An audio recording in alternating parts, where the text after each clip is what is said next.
सिर्फ 2 साल में स्टॉक 10 गुना हो गया और आज हम इसका नाम भूल गए हैं क्योंकि पिछले 3 सालों से इसके अंदर कुछ हुआ नहीं है। एक क्वेश्चन दोस्तों ये है, क्या इसके अंदर फिर से 10-20 गुने वाला गेम रिपीट हो सकता है और कौन से ऐसे लेवल्स हैं जहां पर हम इसको देख सकते हैं और वहां से नीचे गिरने की संभावना भी कम हो। तो पहले क्वेश्चन का आंसर तो मैं आपको शुरुआत में ही दे देता हूं। जैसा स्ट्रक्चर मल्टीबैगर शेयर्स का होता है अभी वैसा ही इसका बन रहा है और 50-70% का गेम तो सामने दिख रहा है, लेकिन उससे पहले हमेशा की तरह बड़े स्ट्रक्चर को समझ लेते हैं ताकि छोटे टाइम फ्रेम के अंदर हमको पता हो हमें कब क्या डिसीजन लेना है। तो इसकी चाल की शुरुआत अक्टूबर 2019 में 120 रुपए के पास से हुई थी और सिर्फ 4 महीनों के अंदर में स्टॉक 3 गुना हो गया और उसके बाद कोविड का क्रैश आया। आप सबको मालूम है कैसे हालात थे, लेकिन उसके बावजूद भी इतनी बुरी खबरों के अंदर शेयर इस 3 महीने की तेजी को खत्म नहीं कर पाया और स्टॉक ने यहाँ पर सिर्फ 1 महीने के अंदर में अपनी करेक्शन को खत्म किया क्योंकि उसको पता था अगर यहाँ पर प्राइस रुका तो उसको दबोच लेंगे और फिर स्टॉक 2020 के लो से सिर्फ 1.5 साल के अंदर में 8 गुना हो गया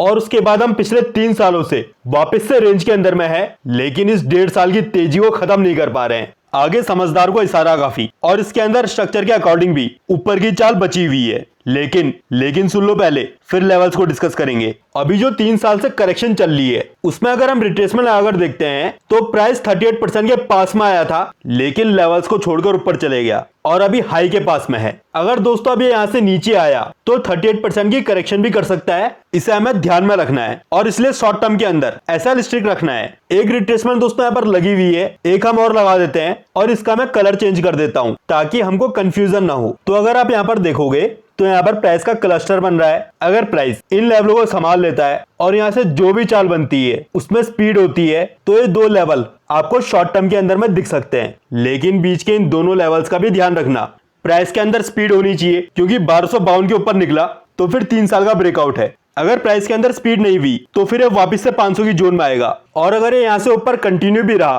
तब भी आपको इसको लगातार ट्रैक करते हुए रहना पड़ेगा क्योंकि अगर ये ऊपर निकला तो इसका लास्ट मूव है और फिर प्राइस जब भी जहां से भी गिरेगा वापस से इसी रेंज के अंदर में आ सकता है और फिर बाकी एनालिसिस यहीं पर करनी पड़ेगी। और साथ में ये भी समझ लेना 1252 करते ही इसके अंदर 20-30 गुने वाला गेम लगभग कंफर्म हो जाएगा और इसमें जब भी क्रैश आएगा और जितने भी ऐसे टाइप के स्टॉक हैं जहां पर मुझको लगता है उनके अंदर 20-30 गुने वाला गेम हो सकता है, उनकी मैंने अलग से प्लेलिस्ट बना दी है मल्टीबैगर शेयर्स के नाम से, तो एक बार उन सारी वीडियोस को भी देख लेना और क्रैश के टाइम पर बॉटम में इनको वापस से एनालाइज करेंगे। और अगर एक क्लस्टर नीचे की तरफ ब्रेक हो जाता है तो फिर आप इन लेवल्स को फॉलो करना। जो पहला लेवल है वो इसी लो के पास में है, अगर ये लेवल ब्रेक होता है तो 61% और 61 ब्रेक होता है तो 100% के पास में प्राइस आ सकता है और इसी के पास में बड़े टाइम फ्रेम का 38% का लेवल भी है। अगर दोस्तों प्राइस पहले नीचे आ गया तो इन लेवल्स को बहुत क्लोजली वॉच करना पड़ेगा, नीचे के लिए नहीं ऊपर के लिए, क्योंकि अगर इसने स्ट्रक्चर खराब नहीं किया तो 3-4 गुने का गेम तो यहाँ से सामने ही दिख रहा है और आज की डेट में यही बेस्ट लेवल भी है बाइंग के लिए।